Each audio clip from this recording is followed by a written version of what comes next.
తెలుగు రాష్ట్రాల్లో సృష్టి fertility centre అరాచకాలు బయటపడుతున్నాయి. రోజు రోజుకు సృష్టి సెంటర్ బాధితులు ఒక్కొక్కరిగా బయటకు వస్తున్నారు. తాజాగా ఇప్పుడు బిగ్ టీవీతో ఓ బాధితురాలు తన గోడను వెళ్లబోసుకుంది. తన చిన్న కుమారుడు చనిపోయిన తర్వాత మళ్లీ గర్భం దాల్చాలి అని అనుకున్నట్లుగా చెప్పారు. అయితే తనకు పిల్లలు పుట్టకుండా ఆపరేషన్ జరిగిందని చెప్పినా పిల్లల్ని పుట్టిస్తామని నమ్మబలికించారని చెప్పింది ఆ యువతి. తన భర్త స్పర్మ్తో తొడ భాగానికి ఇంజెక్ట్ చేశారని చెప్పిన బాధితురాలు ఇప్పుడు తన కాలు వాచిపోయిందని చెప్పడంతో చేతులెత్తేశారని కన్నీళ్లు పెట్టుకుంది. తనకు జరిగిన అన్యాయం ఇంకెవ్వరికి కూడా జరగకూడదని చెబుతున్న బాధితురాలితో మా ప్రతినిధి సాహిత్య ఫేస్ టు ఫేస్. సృష్టి ఐవీఎఫ్ సెంటర్ల బాధితులందరూ కూడా ఒక్కొక్కరిగా బయటికి వస్తున్నారు. ఏదైతే సికింద్రాబాద్ లో కేసు నమోదైన తర్వాత డాక్టర్ నమ్రతాని కూడా అరెస్ట్ చేసిన పరిస్థితి ఇటు విజయవాడ కానీ వైజాగ్ ఇంకా ఇతరితర జిల్లాలలో కూడా ఒక్కొక్కరిని కూడా ఏదైతే బ్రాంచ్లు ఉన్నాయో ఆ బ్రాంచ్లకు సంబంధించిన బాధితులు బయటకు వస్తూ ఉన్నారు. ఇటువైపు మెడికల్ డిపార్ట్మెంట్ కూడా ఇప్పటికే తనిఖీలు నిర్వహించింది. అయితే ఏదైతే విజయవాడలో యూనివర్సల్ సృష్టి ఫెర్టిలిటీ బేబీ కేర్ సెంటర్ ని కూడా యూనివర్సల్ ఉమెన్ కేర్ గా వాళ్ళు రిజిస్టర్ చేపించిన పరిస్థితి. అక్కడ మా ఇంటి దగ్గర ఒక ఆమె చెప్పింది, నాగశ్రీయ ఆమె పేరు ఏదో ఉంటే, అక్కడికి వెళ్తే మంచిగా చేస్తారు, వెళ్ళండి, పిల్లలు కలుగుతారు, అక్కడికి వెళ్ళండి అని చెప్పారు. ఇంక చెప్పితే సరే అక్కడికి వెళ్దాం, నాకు 2 పిల్లలు అయితే ఒక బాబు రీసెంట్గా చనిపోతే మళ్ళీ పిల్లలు కావాలని వెళ్ళాము.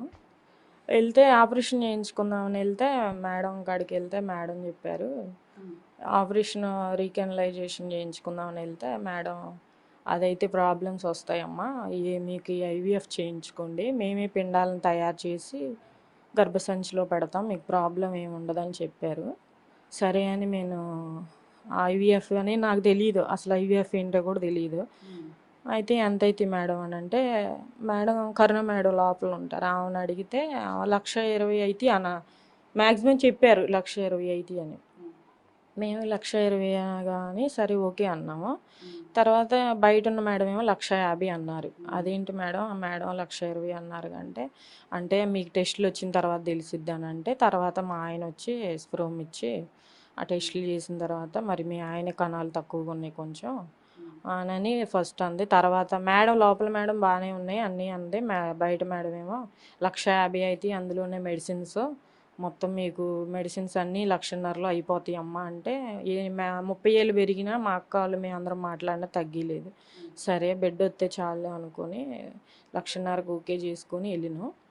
అంటే ఏంటో తెలియదు అని చెప్పినప్పుడు వాళ్ళు ఏమైనా ఎక్స్ప్లెయిన్ చేయడానికి ఒక సపరేట్ క్లాసెస్ అలాంటివి తీసుకుని చెప్పారా దీని గురించి ప్రత్యేకంగా? చెప్పారు అంటే ఐవీఎఫ్ అంటే పిండ అంటే మా అండాలను ఏదో పెంచి లోపల తర్వాత మా ఆయన సిబ్బంది చెప్పారు, వాళ్ళే చెప్పారు, మేడమే చెప్పింది, సరిత మేడం అని ఒక మా మేడం చెప్పింది.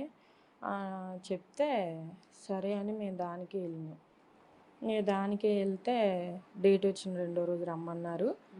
డేట్ వచ్చిన 2వ రోజు వెళ్తే ఏదో ప్రాసెస్ కింద నుంచి ఏదో ప్రాసెస్ చేసి లోపల పెట్టారు ఎగ్స్.